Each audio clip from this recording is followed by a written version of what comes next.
Hi and welcome back to the Wildflower Garden. Today I want to do a bit of a longer video with you and I want to do a garden tour. I've thought about why did I wait till June 1st to do a whole garden tour for my new YouTube channel. It's not looking its best. I'm coming into the rougher months in the garden, especially here in Phoenix, Arizona, where I live. We're zone 9B, but the only thing that really means is that it's just about the freeze dates. There's other places that are 9B that don't get as hot as we do. So it's not unusual to be 113, 114, 115 all summer long. I remember one year we had 3 weeks straight of 117. So it gets pretty hot here. Things are already starting to shut down, as you will see. There are a few things that thrive actually in that heat, but it does tend to be the less attractive time in the garden for me. So, but I'm going to capture it anyway. If as I start going month to month, you'll start to see the progression of how the garden evolves in a desert Arizona garden throughout the year. So without further ado, I'm just going to start now and give you my tour around the garden. It's June 1st, 2026, and here we go. So I'm turning around here. So I've just come out. This is my patio.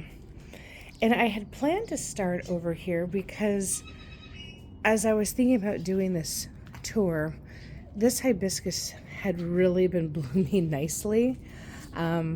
So today it doesn't look that exciting, but we do have a lot of buds that are forming. So maybe tomorrow, who knows? But the day I decided to really, show this thing off, it's not doing much. So there's a lot of buds on it, but I'm starting over here. For one, it's right off of my patio. It just makes sense to start here. We can talk about this plumeria tree actually, since this one actually is a lot more interesting. This one is really flowering. So guess what? You can actually grow plumeria. Oh, we got lots of buds in here, or lots of flowers. Oh, it smells delicious. I think it's a combination of the plumeria, and then I'm going to turn down here. It's not a very attractive shot. This is my side yard where it has turned into my dumping ground. That is Arabian jasmine down there. I think that's actually what I'm smelling even more than the plumeria. So, but going back to the plumeria, my stepmom wanted a cutting when I went to Hawaii. And so I went to Hawaii and they sell them there. And so she grew that one into a big tall tree. And this one, the landscaper accidentally knocked off a branch. And so she gave it to me. So that's what I put in the ground here. And it grows super good from cuttings. Like all you would need to do, like the cuttings you just cut right here. And, but I have actually done huge branches. So on the other side, right here, that plumeria right there is actually a branch off of this tree. It's a whole branch. And I'm going to show you some other places where I've transplanted branches from. And it's actually quite surprising how you could just cut this whole thing off right here and just stick it in the ground. You don't even have to do anything. You just stick it in the ground and it grows. So anyway, let's stand back here a bit. I'm going to come around. So this area has kind of turned into a little bit of a holding place for some baby aloe veras, like a little aloe vera nursery. It actually works out great. They're very happy here.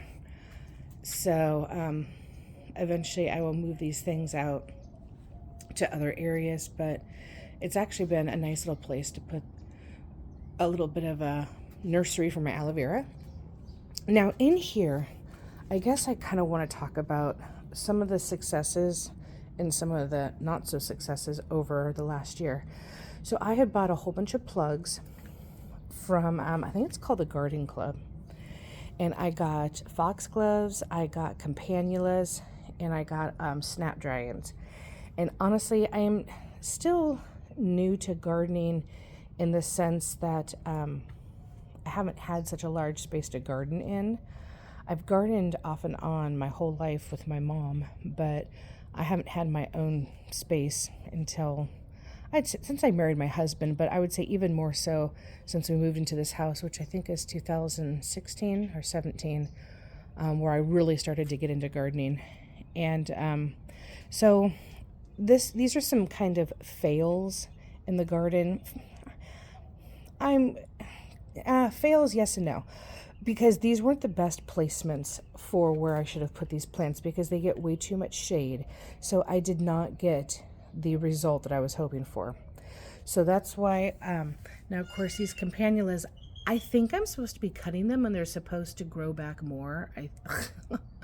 I didn't realize, so I guess I could have cut this whole section off right here and it would have produced more blooms. I got some side shoots over here, but there's another campanula that's getting ready to bloom right here. The reason why I was thinking I had a lot of planting fails is you see there's foxgloves all in here, and I thought they would have bloomed, but I just don't think they got enough sunlight, and now we're starting to get really warm. And so I did get, same thing over here, I got a whole bunch of foxgloves. See, these campanulas bloomed. I wonder if I had deadheaded right here, if it would make a difference and I would get more blooms. I have a feeling I would have. So, maybe I'll still try that. But I did get a little bit of a foxglove bloom there.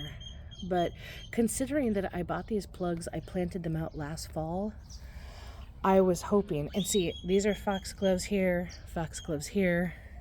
I mean, that's a foxglove. I guess I just thought that I would get more bang for my buck.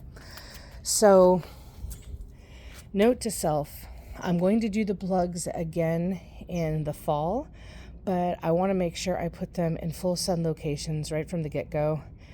And so hopefully I'll have better results. Alrighty, so this thing right here, this is called a jatropha tree, and it's gorgeous. It has had these beautiful red flowers on it since I bought it back in the fall.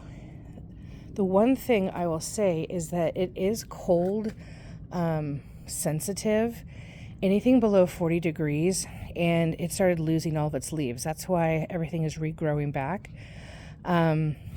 So I don't know how well it'll do because we don't get a lot of hard freeze here, but it's not unusual to get down to like 35 and even to 32 degrees. We did not get any freezing temperatures last year because it was very warm, but I don't know how this is going to do because I don't even come out to cover any plants until it's like at least 35 degrees. So this one started to lose its leaves at 40 degrees, but I guess I'll have to just remember and cover this one early. But it's such a pretty tree, and so the leaves are slowly but surely growing back, and I'm hoping it's going to grow up and give me a bit of privacy right here. So we'll see. So, okay, moving along. So coming along this way, I've been showing this tree right here. This is one of my favorite trees because of the blooms and the fragrances that the blooms give. This is called a Hong Kong orchid tree. And in springtime, this thing, of course, is covered not only with blooms, but also its leaves. This tree every year stresses me out, makes me think, is the tree dying? Because as you can see, it looks pretty bare.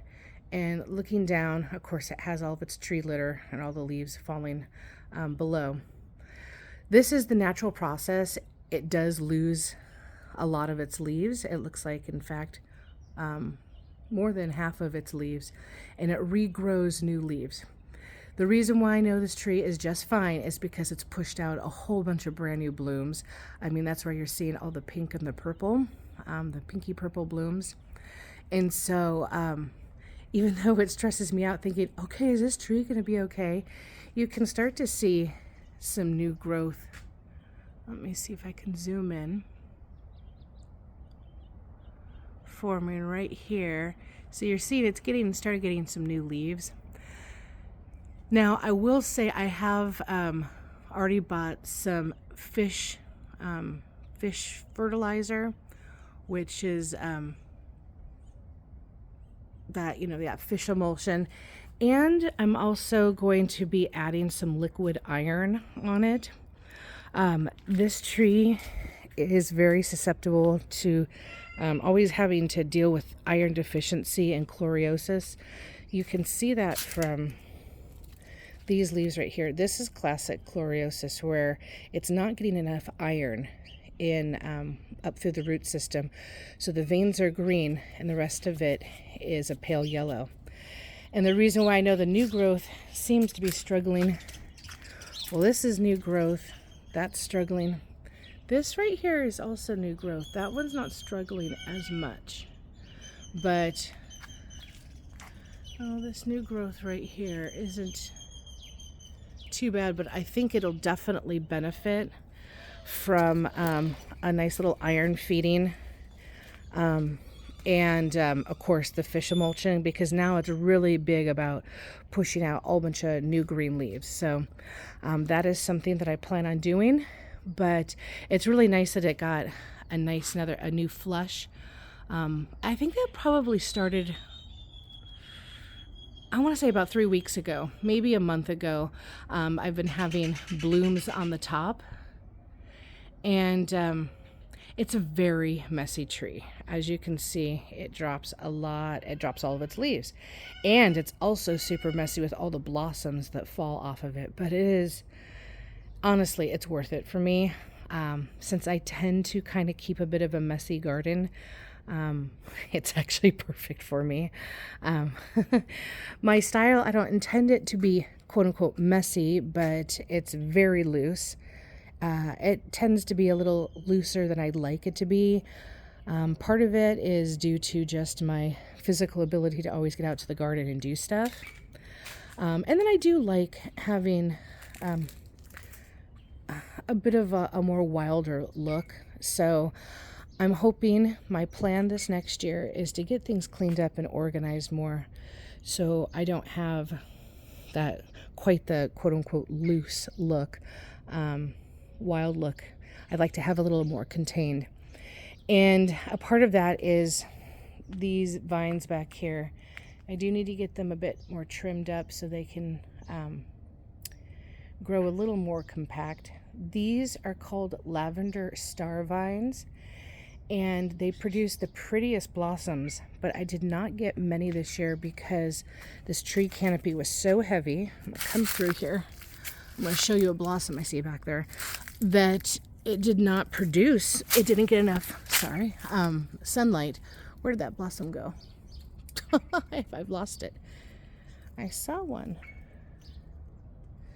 It did not get enough sunlight to give me many flowers.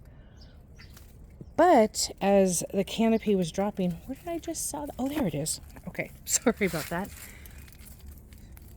There we go. See, look at that blossom right there.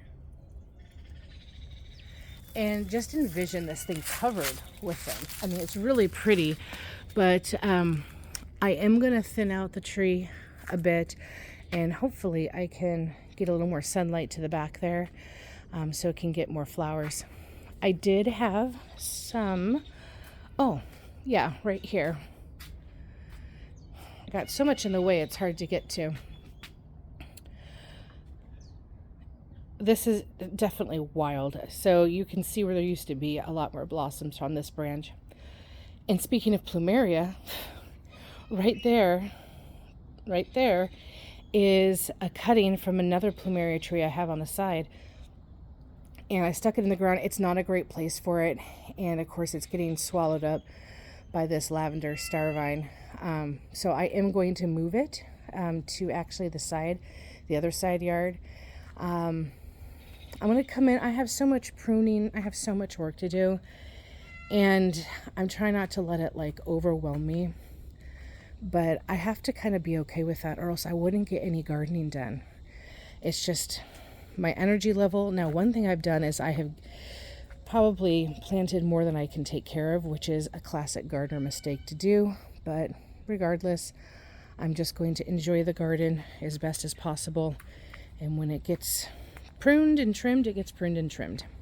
So that's another thing for these vines back here.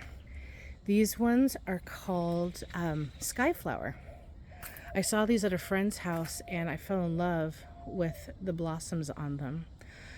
They are outgrowing these little tiny dinky trellises that I got to initially start them. So I am going to be buying, oopsie, let's go back to regular. There we go. I am going to be buying some arches, garden arches, especially for this middle. I figure I'm going to put it over the middle one, and then I can kind of weave all three of them in a way that will give some support to the middle, and then they can also grow up the side. So here we got my little bunnies and my cute little goose.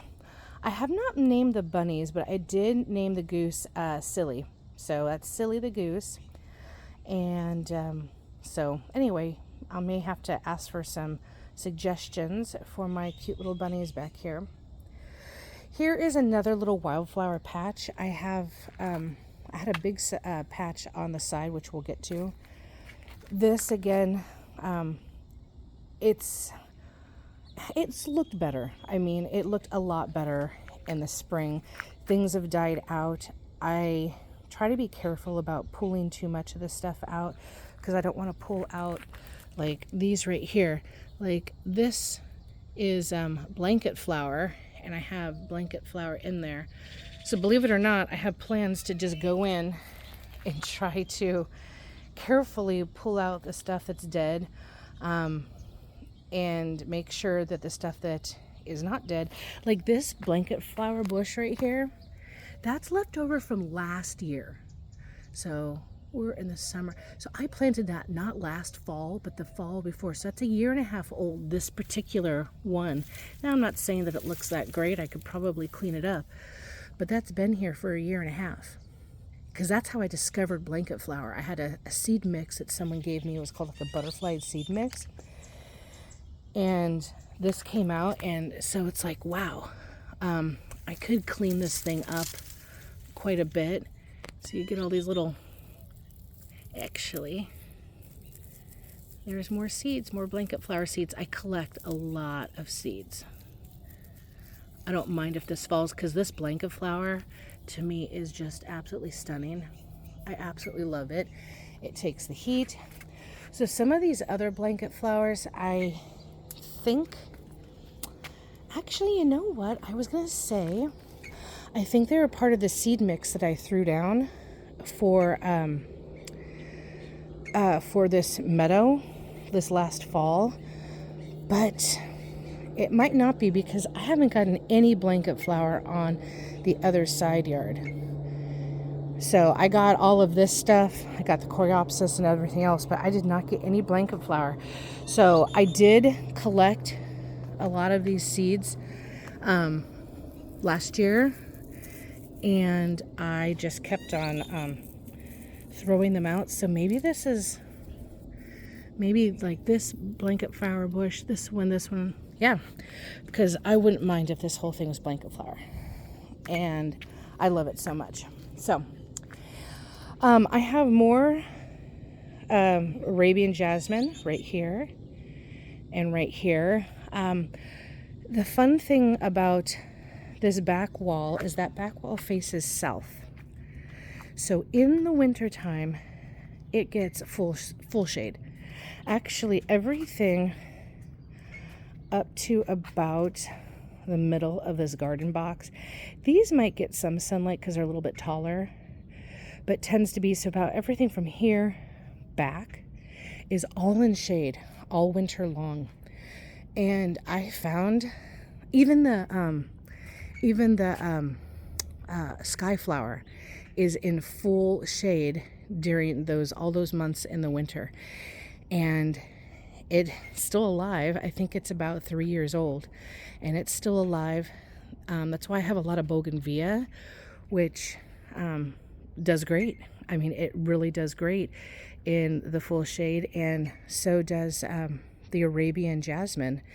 And then it also, ironically, does great when I get the summer months and it gets tons of sun. So I'm very thankful, because I was trying to find stuff that would work on this back wall. I had just come in and trimmed this. This just goes to show how crazy this stuff grows. I had got these big branches. So it is a bit of a wild jungle. Well, okay, I'm going to try, as I watch and do my video, try not to get too stressed about all the work that I have to do. But I do love all of those blooms. That's another thing that's on my list of to-dos, is to come out with my electric trimmers and just tighten up all of this bougainvillea. I am going to see about hiring someone to come out and clean up these palms. I've actually been trimming these palms a lot myself, but these guys are brutal. You see those pointy things? I mean, those are I don't want to say deadly, but man, you could lose an eye. And I've gotten poked many a time. And I love the way, these are called Canary Island palms. I love the way they look, but I am kind of officially over trimming them. Actually, I'll have them come out and trim up all of the excess, the spent blooms that the bees love. I'll probably maintain and just cut them myself. I go in and I trim them. You make sure that pointy part gets in the trash ASAP, and then I will break down the rest of these leaves over time, because I just have the one trash can, and trying to keep my garden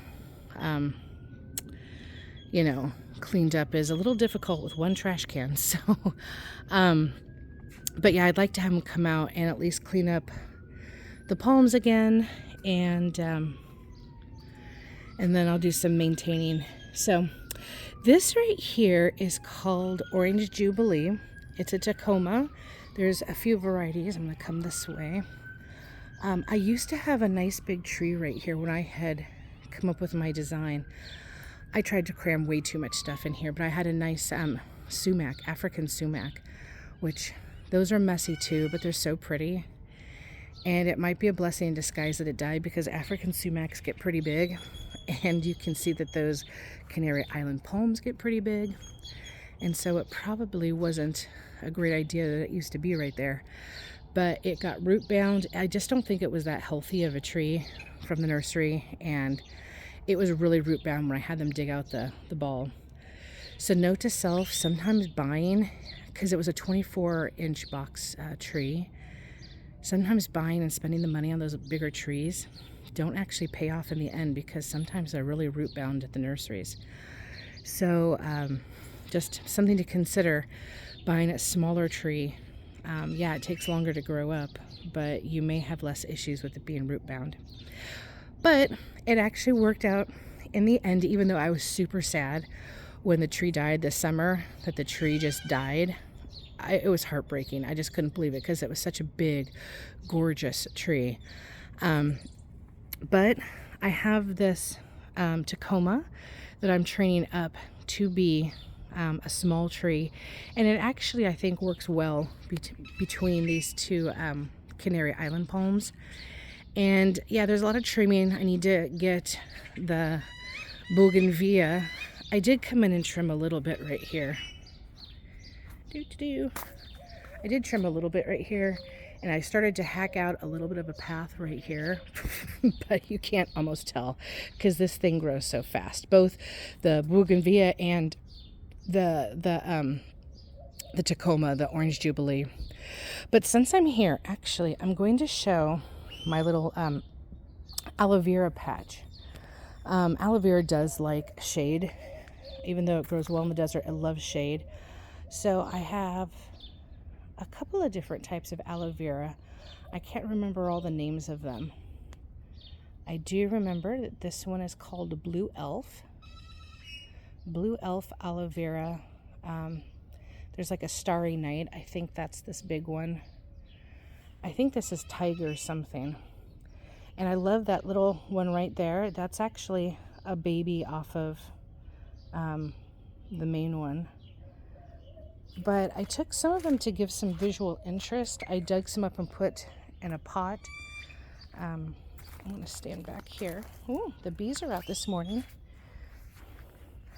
So when I get this cleaned up better, it'll show off a little bit more. But I like having the pot there.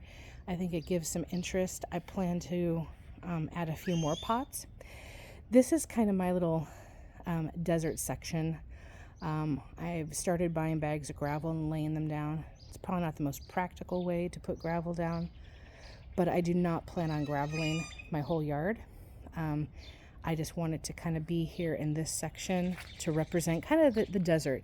So I have a very, I was going to say schizophrenic, but that's kind of bad.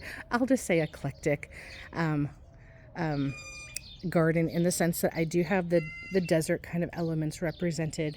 I have tropical, and then I have like the English country garden. So I'm kind of all over the place, but I don't mind. I love these plants. So actually, speaking of aloe vera in pots, I don't know what kind this is, but this is one of my favorite aloe veras, because I must be overwatering it, but it gets this copper, which is one reason I had this copper pot. And I loved the copper on this aloe vera. If I start to overwater them too much, the copper fades. And it's getting a nice little bloom thing here, which is wonderful because the hummingbirds love aloe vera blooms. They absolutely love them. And it's great because my living room is right here. The couch is, I can sit there watching TV and also look over and see the hummingbirds come up to these aloe vera blooms all the time. But so I'm a humongous fan of aloe vera. I like finding new varieties, and that's why I have all my little babies, more babies. And okay, so we're actually doing pretty good. I knew this was going to be a longer video. I appreciate you sticking with me. Let's move over here because there's shade. So let's come this way. So this bed that's in a lot of shade, you're going to be surprised when I say that this is not oregano. This is basil. And you're like, why do you have basil in so much shade? And the reason is because when I keep it in full sun, which it does fine, it grows just fine. For me, it tends to get bitter. And as a fluke, someone had given me, actually it was my neighbor, my awesome neighbor over that way. He was planting some basil in his yard and he had an extra one. And so he's like, hey, Sarah, you want this basil plant? He just handed it to me over the fence. And I was like, okay, but I didn't have a place to put it. So I just stuck it in this bed, and it turned out to be the best basil. Because it gets quite a bit of shade, and it was all summer long. It stayed nice and sweet. And that's the thing, is I used to put my basil in this bed where I do have oregano, that bed right there, but it gets a lot more heat, and so it would get bitter, and it really bummed me out. So now I put my basil and I give it a lot more shade than I used to.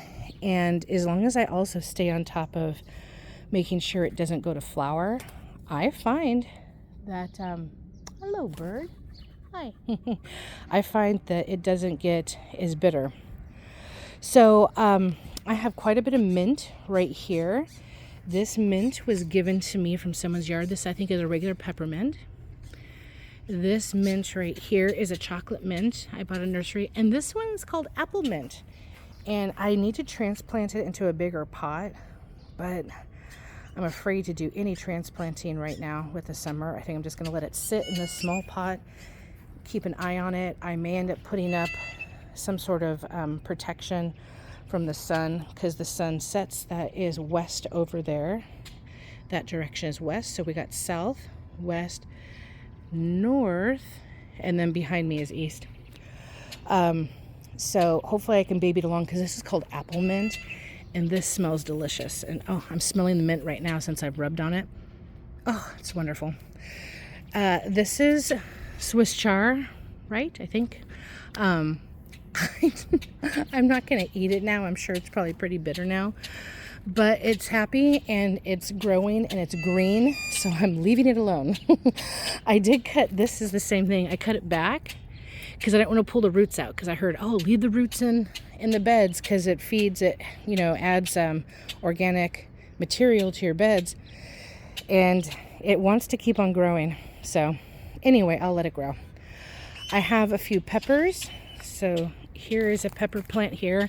I need to stake it. Ooh! Oh my gosh. And I have a pepper on it. I better harvest that. That's so funny. It was hiding. I don't know. I didn't see it until I just moved the plant, because I didn't think I had any.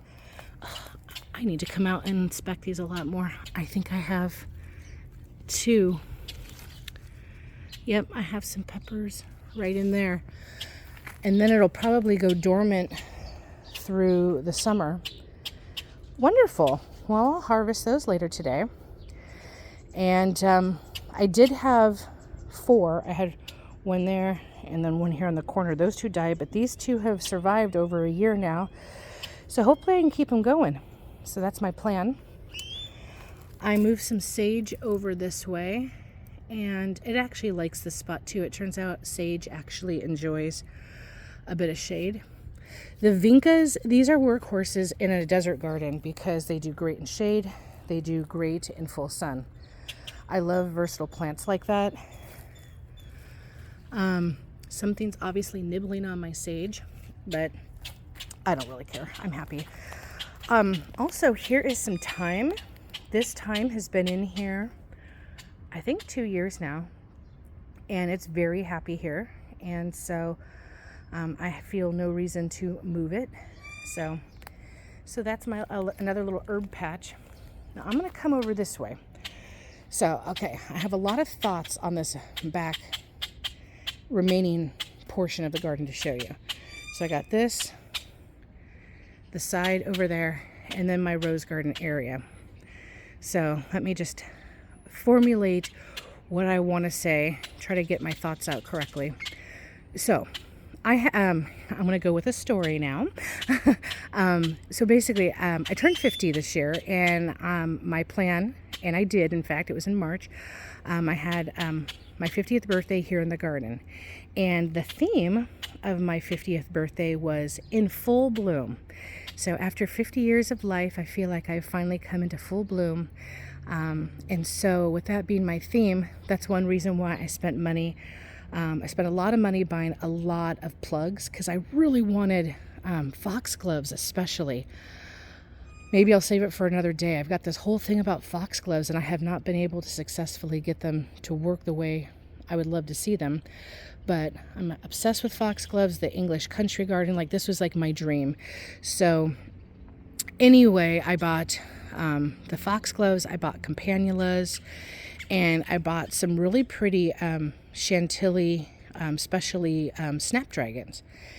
And so this section right here, let's start right here. As the sun starts to come up a bit, this will be in full sun until the sun sets. It'll just get beat down by the sun. However, come the summer or the winter time, this section is kind of in almost full shade, except for where the irises are. Because this tree, which by the way, we're kind of standing in, this is a lemon bottle brush tree, because it's so tall and the way the sun changes. Now I've created these, again, microclimates and stuff in the garden. And so I've created tons of shade. It gets some dappled sunlight. So I planted tons of foxgloves. I also planted, the snapdragons actually didn't do too bad, but everything here was stunted until towards the back half of spring, as it started to get more sun. So things, again, just didn't work the way I thought they would. So I had a couple of gardening fails, because you're going to see there's tons. I mean, look at all of these foxgloves. that are in here. I did get blooms over there on one, and this one's finishing up with some blooms. I guess I could probably deadhead them, but it's getting so hot. I mean, it's supposed to be like 108 like next week, and we've had a lot of 105, 104 temperatures, so it really is just wrapping up. So it's kind of a bummer that I have lots of green foliage, but I did not get the blooms that I wanted. Also, I didn't realize in my staggering, this is kind of a gardening, amateur gardening hour, that these, which by the way, let's stop here. Look how pretty that bloom is. Oh my gosh, so gorgeous. These actually should have been at the back of this little garden bed. I was thinking, well, foxgloves get tall, and I know campanulas get tall, and so I thought, well, I'll put those back there, and the snapdragons, it'll all kind of work out. No, it didn't. So I learned that, okay, that didn't really work out the way I intended it to work out. So going forward, oh, here, I'll show you. I planted, oh, darn it, what are they called now? What is that thing? Cyclamen. This cyclamen, I'm surprised it still lasted this long. This cyclamen does wonderful in the cold. And it had blooms that did wonderful in the cold and the shade. So I think come this fall, I'm going to rework what I put in here. And so I'm going to have a lot more cyclamen. You know what also did really good in here is I had some ranunculus. I had planted, excuse me, I had planted ranunculus over here because I heard they like full sun. And I had a couple left over. So I stuck them right in this section right here. And those ranunculus did so good. So I saved the corms. Hopefully they'll still work. But I think I might plant, because even though it's very shady, plant ranunculus in here, plant more cyclamen, and of course the sweet alyssum and the lobelia, I think is the purple stuff. So anyway, it turned out to be a little bit of a garden fail because of, one, the lack of sunlight for the blooms to properly generate, and then two, just the layering. I did not do a good job. I should, next year, I'm going to buy more of these snapdragons. This color, this is the peach color. This has been literally my favorite. This one was called Apple Blossom. That Apple Blossom is pretty. I don't like it as well as the peach chantilly. I had a pink chantilly. I don't know if that's that one. And then I had another. I had 4 different kinds. 2 pinks, one kind of this white color, and then, but this, oh, this was my absolute favorite. So here, oh, I'll give you a little update. I had planted kindergarten sunflowers, and they're starting to sprout. So yay, that's nice. Okay, this video has turned out a lot longer than I thought, but it is what it is. So, okay, we're almost done here. So here's my rose garden. I have, maybe I'll save it for another thing. I've just really battled with roses. I haven't been that good at them, but I have since learned a lot more. I used to have a yellow climbing rose vine there, and I had a rose here. And actually where this rose tree is, I had another rose bush that just were looking horrible, so they had to get ripped out. But now that I've kind of figured out, one, I need to feed them a lot more. I just was not feeding them enough.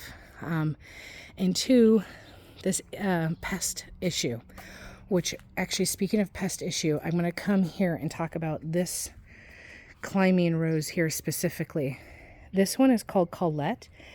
And look how pretty the bloom is. Oh, and it smells good. Oh, I can smell it right here. Look how pretty that bloom is. And in the spring, it was covered. Well, I have been battling what I thought was fungus. I thought this was fungus for like the first 2 years or so. And that is you can see all of that damage on the ends of the new growth, and also on the blossoms. I think I got some on here. I used to have a double delight back here where I now have a butterfly bush. I would get damage on that too. I thought it was fungus, so I was kept on treating for fungus. Nothing seemed to happen. I finally, long story short, realized it's actually thrips. And so once I started treating and putting Captain Jack's bug spray, because I'm trying to be as organic as possible, it seems to have made a difference. However, just when I think the thrips are gone, because I hadn't seen any damage all year until recently. Oh, there's a little assassin bug. I kind of feel bad because I'm going to have to spray this. And I'm pretty sure Captain Jack's isn't, I don't know, I'll have to look again. It may not be completely organic. I don't know. But I'm going to have to really devote some energy to getting these thrips killed. Because obviously it damages, it looks horrible, and then it also prevents blooms and stuff like that from coming. So thrips are a bug that live in the soil, and then there's like a life cycle that has to do with the soil. They'll lay their eggs on the plant, and then the babies hatch, and then they sit there and they eat on the plant, and then eventually they drop down into the soil and do something. Or is it the other way around, or do they come up from the soil? But it's a combination of them being in the soil and then going onto the plant at the same time. So there's a product that you can get. They're called beneficial nematodes. I've looked into it. I haven't done it yet. Where they're nematodes are just little organisms, and they tend to eat. Oh, what is it? How does it go? Because they obviously get wings and they fly up onto the plant. Maybe that's it. The babies are in the ground and they get wings and they fly to the plant. I don't know. Anyway, I just know they're ruining my roses. So, and it's not an issue that just goes away on its own. Unfortunately, I wish it was. Thankfully, this is my Mr. Lincoln rose. This one has not ever really been much affected with the thrips, but this Colette really has. And now I understand why you get bare root roses, because I'm not going to blame the nursery, but I'm pretty sure they came with the plant. That's my story. I'm sticking with it. So that's why I think people get bare root roses, because you're not getting all the soil, and so potential bugs and disease. But I'm not worried. I will figure this out. This plant, this rose bush here, is about 5 years old, and so it hasn't gone anywhere. So going back to what I was saying about planting different things for my birthday. Oh, yeah, look at this campanula. See, that one bloomed. So this has kind of gotten a little on the messy side. I also sprinkled seeds. Those are the scabiosa. I probably should deadhead those, all the blooms off of them. But things have gotten kind of wild and, out of control. And so I need to tighten things up. These, it looks like, which I think were the apple blossom, well, look, that's died. Okay, so that needs to, I don't want to rip it out, because again, apparently you need to leave the roots in the soil. So I need to come and snip that. But anyway, right here in this section, this was a whole bunch of sweet peas. And so I pulled those out. So I have recently planted some Gumfrea. That is my little solar fountain pump. I'm trying to clean out the algae I have in my little bird bath. So anyway, that's what's sitting there. Just in case you were curious, you probably weren't, but I told you anyway. Here's another situation where I have more foxgloves. Now the difference is with these is that I had so much stuff in the way that it was getting zero sunlight. So going back to the whole foxglove story for next year, I am planting foxgloves, because this is where I had the ranunculus. I'm planting foxgloves all right in here. I need them to get nice full sun. I need to get those blooms. I'm telling you, my heart is aching to have a garden full of foxgloves. So in here we have the irises.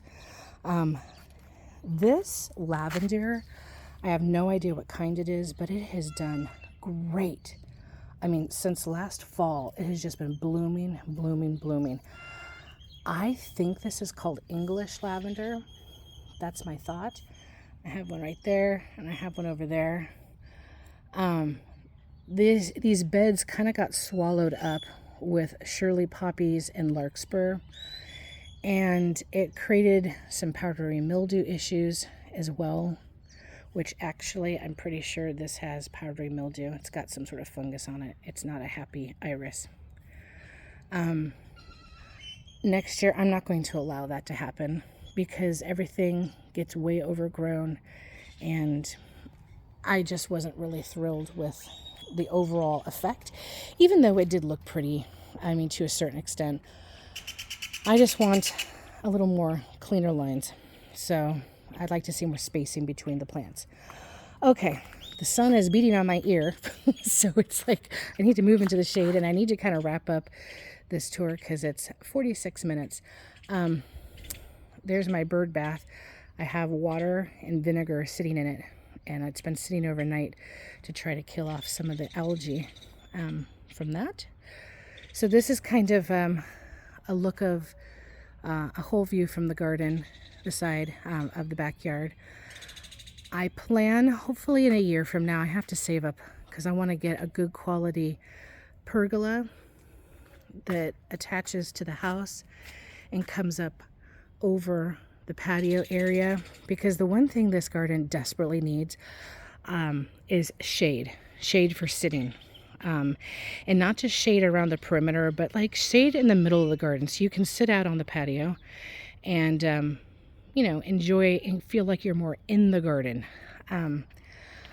This house was a new build, so this backyard was literally just all dirt. And so, I mean, I'm not a professional landscaper. I didn't have the money to be a professional landscaper. So this was just kind of my ideas. And I've learned a lot of things that I think worked. And I did a lot of things that I wish I would do differently. And that's building in more shade in the middle of the garden. So anyway, it is what it is. So coming around. Okay. Let's actually just come back here. I just need to get my head in shade since the sun had been beating down. This right here, I just want to talk about this really quick. This is my moringa tree. And I need to come in and really clear out the new growth. This thing grows so fast. I mean, literally. So I had cut off this big branch in the spring. So to show how much this grows, like this big branch out here, this tall one, now it has grown, from the spring, but it was that tall in one season. Like you cut it back. So I cut it back to this little knob, as you can kind of see. And that was like last March. And from last March till like September, it had grown 3 huge trunks, and the tree was super tall. You can see I've cut off, where is it? Up there, because it'd be way out hanging over the garden. Look at this branch. I mean, this branch is probably only like a month old. So speaking of just about a month, maybe a month and a half, 6 weeks. So I cut this here, it sprouted out this branch. So in 6 weeks, this branch grew this much. So this thing, it can get just ginormous. Generally what you're supposed to do is you're probably supposed to just cut everything down to just this stump and then let new growth come out. But the problem is I love it because it provides so much privacy. And so I haven't wanted to cut it. The problem is that all of this old growth is creating tons of these seed pods. I mean, so many. So the reality is I think I just need to go in there, trim out the majority of the branches. I did, let's see if you can see it. See that right there? I did cut that off.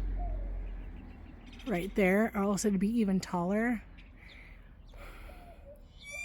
So this is on my list of to-dos to come and try to keep the tree as tall, as full as possible, but then also maintaining it considering this thing grows so fast. So, but the blossoms on it, these right here, these smell absolutely delicious. And the hummingbirds love this. I love walking by here. This moringa tree is so sweet, so sweet. And I don't know if you ever watched Anne of Green Gables, and there's a place called White Way Delight. That's what I kind of named this little section, White Way Delight, because of the white flowers. And just, I wish you had smell-o-vision because it is such a sweet smell and it's so lovely. And in the fall, the monarch butterflies love this. I have monarch butterflies all over this thing.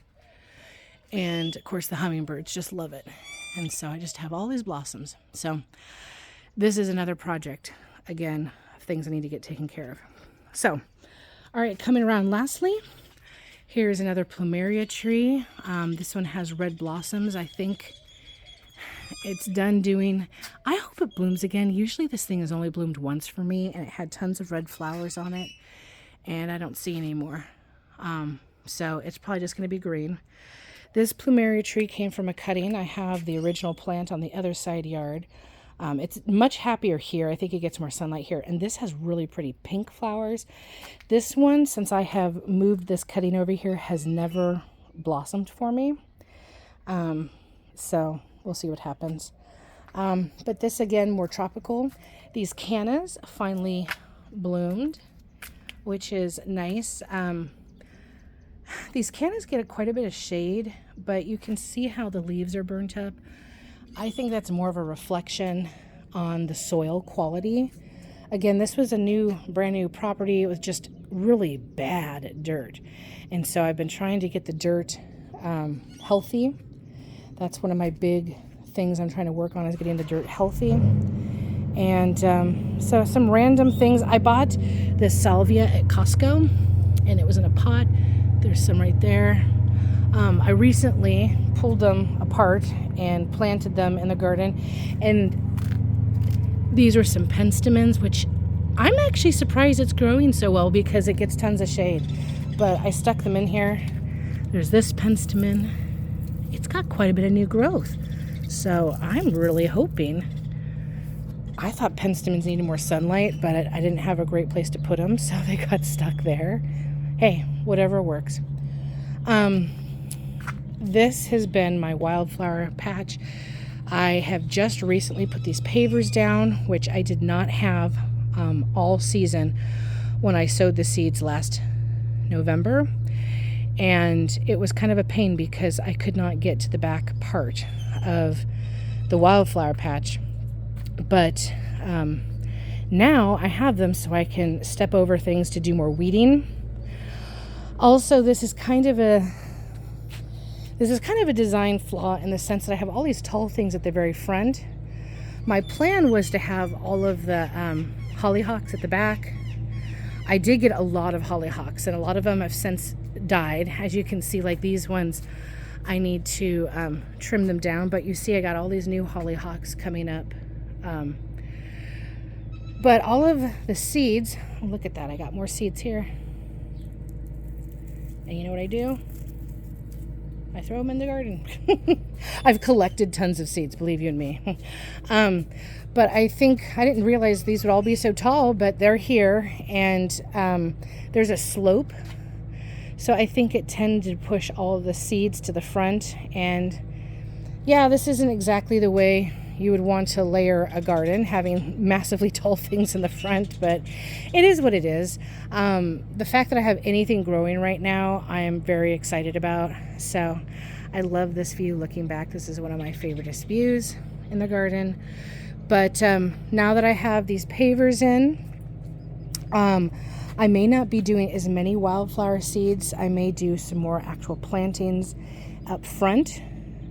If you go to my Instagram, which is the Wildflower Garden on Instagram, I had posted tons of videos In the highlights section, I have something for 2026 gardens and then 2025. There's actually a lot at the very end of 2025 because I forgot to stop posting them there and putting them in the new year. But you'll see a lot of what the little wildflower patch looked like, and it was looking gorgeous by March. And so these are the remnants of what's left, but there were some really beautiful wildflowers in that seed mix I got from Eden Seed Mix. It's the Southwest seed mix. Anyway, it turned out gorgeous. So I have even a little things right here, because here are my trash cans. These are not very, attractive, but my plan is to eventually put stuff up to cover up the trash cans. So this is definitely a work in progress. I've got pallets left over from all the mulch and pavers that I got. But anyway, okay, I think I've actually done it. Oh, it's less than an hour. Oh, it's 56 minutes. So I'm gonna wrap it up. But here's time. Thank you so much for sticking with this very long garden tour. But it's helping me, go through the garden and to appreciate what I have. Even though there's a lot of work to do, it's still worth it to just try. It doesn't have to be perfect. Just try and enjoy the beauty around you.